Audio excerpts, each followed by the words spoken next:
I love how the Chinese try to shit on America. Like he's like, we've been around for thousands of years. No, you haven't. I mean, sure, yeah. As a people, I can say like, oh yeah, our descent, like my people have been around for thousands of years. Like, bro, my genetic code has been around just as long as the Chinese empires of the past. If we're playing that stupid game, right? If we're playing that stupid game, yeah, my genetic code has been around. Like I've been around since the Olmecs, which with the Olmecs are like one of the early civilizations ever. So that whole shit of like like my DNA has Olmec, then from there went Aztec and well Mayan and Aztec and shit and everything like that, and then the European side, all the shit that happened over there in Europe and stuff like that. So like what are we talking about and stuff like that? So like if you actually look at it, right, the United States is older than the entire like the People's Republic of China is not even 100 years old, and only exists because the United States let it exist. Because the United States did not allow free trade, that country would not have passed. Japan, if let's say if watch this shit, if Japan never attacked the United States, they would have pretty much steamrolled most of China.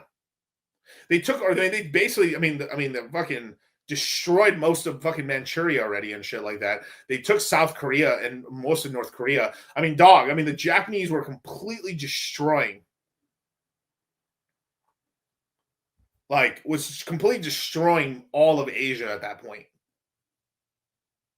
Right. And exactly. So, and then on top of that, right, MacArthur had his way, Asia would be under his control. Yeah, exactly.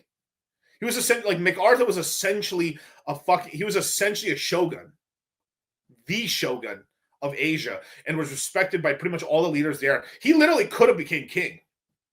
See what happens? You get me on the vet. See what happens? I go down these tangents.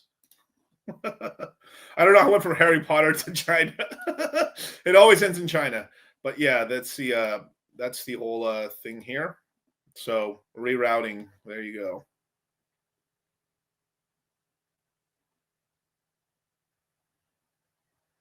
Yeah, but yeah, for sure. I'm probably with that shit. Yeah. And the thing is, too, if some of we had some of our ships not in dock, if they were docked or more closer by, they also would have gone hit. We would have like Japan would have got away with like the war in the Pacific for another year before we kind of revamped our navy. Like it was so close to like if Japan had like hit a couple other key ships, we would have not been able to attack them in the Pacific at all for another year.